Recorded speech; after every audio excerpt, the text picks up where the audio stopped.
this is the number 3 scoring offense in Philly, the number 1 scoring defense in the 49ers. Is this game that simple?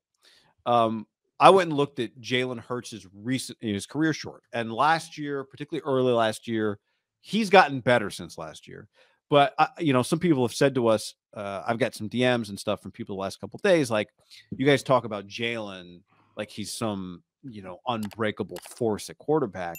So I went back and looked this season and last season. The Niners are the number 1 defense in DVOA. So I took the top 10 DVOA defenses this year and the top 10 last year. Jalen Hurts has played 6 games in the last 2 years against top 10 DVOA defenses. What's interesting about him is for being in Dallas's division, he's only played the Cowboys twice in the last 2 years. He missed the Dallas game this year, and he missed the Dallas game last year. And Dallas was one of the top DVOA defenses last year in the NFL also. So I'm just going to run these through. You don't have to, really follow these numbers. I think you'll kind of pick it up. So this year he's played 2 defenses that were top 10 in DVOA. The first Cowboy game, he was 15 of 25 for 155, 2 touchdowns, no picks. They won the game. Washington, they lost. He was 17 of 26, 175, 2 touchdowns and a pick. So those are his 2 games this year. Last year, 4 games against top 10 DVOA defenses. The Niner game, which was week 2, he was 12 of 23, 190, no touchdowns, no interceptions. He ran the ball well that day, though. New Orleans last year, he was 13 of 24, 147. No touchdowns, no picks. 1. Tampa last year, 12 of 26 for 115. 1 touchdown, 1 pick. They lost. And Dallas last year, 25 of 39. This is the one game where he put up big passing numbers. 326, 2 touchdowns, 2 picks. And you remembered one was a pick 6. Yeah. He was terrible. I mean, they got killed on Monday Night Football. Now, he didn't have A.J. Brown last year. He was not as good of a player. He had Jalen Reagor. He had Jalen Reagor. But, when I went back and watched the game last year, you watch him this year, you look at those passing numbers. To me, if you said, like, what's one thing? What is a single thing that you could manipulate, happens in the game, and you think dictates the outcome? And to me, it's Jalen Hurts' legs. Like, does he run the ball 8 times for 72 yards in this game? Because to me, when he does it, it's 3rd and 4, it's 4th and 3. That's where he can really, really hurt you. But in terms of his passing games against the best defenses, those have not been where his biggest passing games have occurred. Yeah, I mean, I think the question mark on him as a passer, and people, anyone pushing back about the way we have talked about him, like, to me, what you need to do as a quarterback is score points and be a part of scoring drives. And while he didn't throw that many touchdowns this year relative to, like, star quarterbacks historically that were in MVP races, 22. He accounts for so many on the ground. Like, those get added together. 14. So if you do 22, is 22 his regular season and the Giants game? I think so. Did he throw it? 22 is the regular season number. So 22, and then he ran for 1. I think the 14 is that. 14 includes the postseason. So if you just go 22 and 13, like, he is accounting for 35 touchdowns, right? and running, because of the way that they do it with him, he's not the same player, but like Lamar Jackson, like, it's a major, major threat. 22. Well, no, 22 does not include. He threw 2, so he was 24 and 14 if you include the postseason. Yeah, to me, his threat of running is the reason why he's the real deal, right? Because as a passer, no one's acting like he's one of the top 5 guys as a passer. Now, he throws a great deep ball, which you would say like that. No one's saying that about Brock Purdy. He throws a great deep ball. Now, the thing is, can you take away the deep ball, which is hard with A.J. Brown, and just make him pick you apart? Because that is the knock on him. Just, like, pick you apart. Just wheel and deal like Patrick Mahomes or Joe Burrow. Just throw 300 just with constant 7 yards here, 12 yards here. That's not his deal. They're a very explosive offense. You listed that stat on A.J. Brown, like down the field plays, bombs. Honestly, Russ and DK operated like that. It was explosiveness. If you can take away Like CeeDee Lamb hit a big play, but CeeDee Lamb can work you.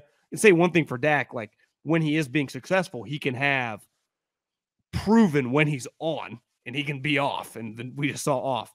He can just be a just like aggregate number, passes over the course of a game like Cousins.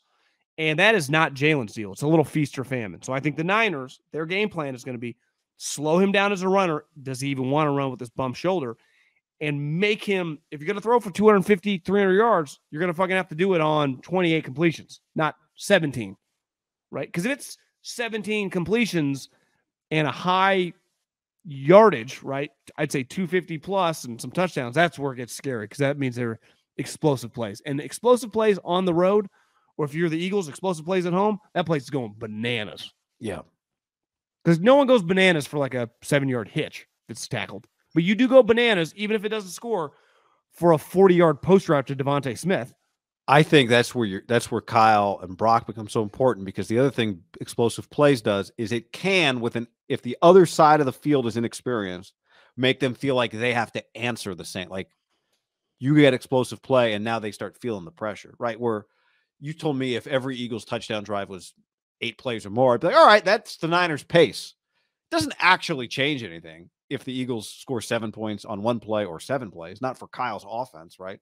But for less experienced, I think, coaches, it can make the game feel differently. It can feel more like an avalanche than, like a lobster and, you put the lobster in the cold water, you slowly turn it up. They don't quite realize what's happening. Like that's the kind of game the Niners like to play. 7 points is 7 points one way or the other. But I do think an inexperienced coach or an inexperienced quarterback can really get overwhelmed by a team that scores quickly. Yeah, I agree. Whereas Kyle, I know this: if the Eagles hit a big play like Shanahan, it doesn't 9 play drive or 1 big play. It doesn't change what Kyle's about to do. For sure. I do think that 1 big play or just that place erupts. Oh, it feels, everybody feels it. So like, does Brock to me, it's less about Kyle. It's more about the team. Kyle's unfazed. Well, here's the thing. He's the least of my worries. Yeah, I agree. That's the thing with the Eagles is I think Shanahan versus Sirianni is a massive advantage for the 49ers. Yep. But his coordinate, it doesn't really matter in this game because, Howie's given him the clock management sheet. His coordinators are both pretty good. I think Gannon's pretty good. But they're running the game. Like so Sirianni's mad or uptight or worried. Like he's not doing anything. I know. It's really bizarre. Because I think the coordinator matchup is Kyle, Gannon, D'Amico, Steichen, and I don't know. It's crazy. It's weird. It's really weird. Because I think Shanahan is such an advantage over Sirianni. But Sirianni gave up play calling duties, so it doesn't matter. Put it this way. Would the Eagles trade Kyle Shanahan for Nick Sirianni yesterday? Honestly, and you and I talked about this on the last pod, would they trade Steichen for, if you told them, like, you got to lose one of them this offseason, either Steichen's going to go become a head coach somewhere or you got to get rid of Sirianni, what would they do? What would Howie Roseman, proactive, bold, what would he do? Well, that's where the Rams game doesn't parallel because I'm just sorry I don't take their fans. Like, I don't view them as like a real fan base. But that feeling last year in Green Bay, which is, you'd put Green Bay as like a top 5 fan base in the world, any brand like that. You meet a Packer fan. I just played golf with one yesterday, 70-year-old guy. I mean, could just rattle off. It's not just about like knowing the history of the team. They know everything about the current team, about Packer fans are fucking so dialed and they're pissed off right now. They buy ownership stakes even though they don't really get to do anything with them. That loss last year made the whole organization question everything. It's a little different because you had this older quarterback who was going through some drama. You lose a game like this, and it's weird, right? Kyle going into this game is not just playing with house money in the sense of like Kyle Shanahan, you're better than Sirianni. You're not like a 7-point underdog. You're a 2-point underdog. And it's really just because they don't really know how, and your quarterback's a rookie. If Brock Purdy was 3 years in and just been a really good starter, this line honestly could be 1, right? I mean, it could be even lower. There's just some question marks with your quarterback. But I don't give the 49ers, and specifically Kyle, just some pass like, underdog, let it rip. Kind of like McCarthy coming in. didn't have that much to play for against the 49ers in the sense of no one thought he was going to win, besides like all the former Cowboy players on TV. Kyle, like there is some pressure. They're kind of obligated to pick the Cowboys. 100%. I don't blame him. But like Kyle's coming in with this, like, you should probably win this game too, buddy. But the Eagles lose at home. That's going to be one where everyone looks around going, especially if it doesn't look pretty and something weird happens, where things get weird fast. And the Niners have proven they can force your hand of making it weird fast. And that's where I think you can go on the road with a bunch of war daddies. The Eagles have some too. Like, I mean, they have several guys that won a Super Bowl who are their most, Jason Kelsey's going to get his number retired. Fletcher Cox will get his number retired. Lane Johnson will get his number retired. I think Brandon Graham, who's the fourth of the bunch, but did have one of the most important plays in the Super Bowl where he hit Tom Brady and forced the fumble at the end, probably get his number retired too. So the four most famous guys that are old on this team. Dominican Seuss won a championship. He'll get 25, 30 snaps. You're right, but not like as a group. I'm talking like played together, but you're right. He's a championship level player or been on a champion.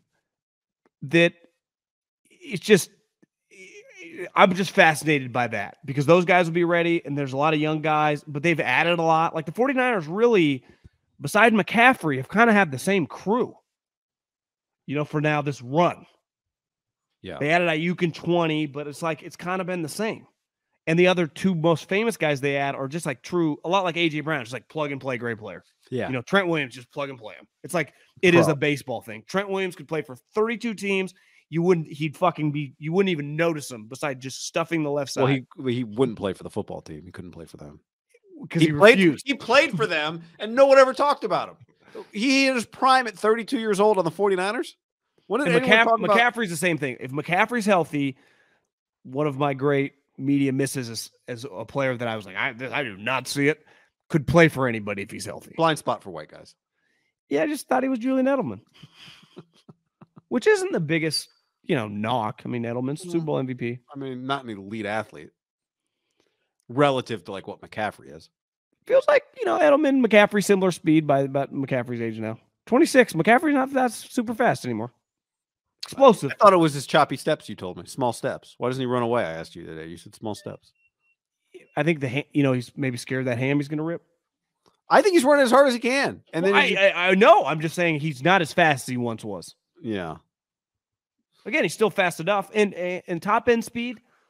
Back to my scouting days. Least important thing a running back can have. It is the icing on the cake. The cake is already sweet. You do not need that. Think how many great running backs ran away from anyone. There's been like two. Adrian Peterson. I would say on this team, like if you break off, the Niners tend to break off like 30-yard runs from midfield. When you're not great in the red zone, you'd love to see a guy be able to make that run a touchdown. That's why in 2021, Debo hit him. When Debo hits him, it's big because it's like you're at the 42, he breaks it, touchdown. You're at the 29. You don't have to fuck around with being on the goal line or the goal line actually is fine for the Niners. The 11-yard line is where things get really hairy for the Niners. I feel like you put the Niners on the goal line, touchdown. You put them on the 11, hell if I know. Purdy might have to pull something. You feel like the 11 is just like an awful place for the Niners offense historically? I feel a little bit better with Brock Tober. Brock? Yeah.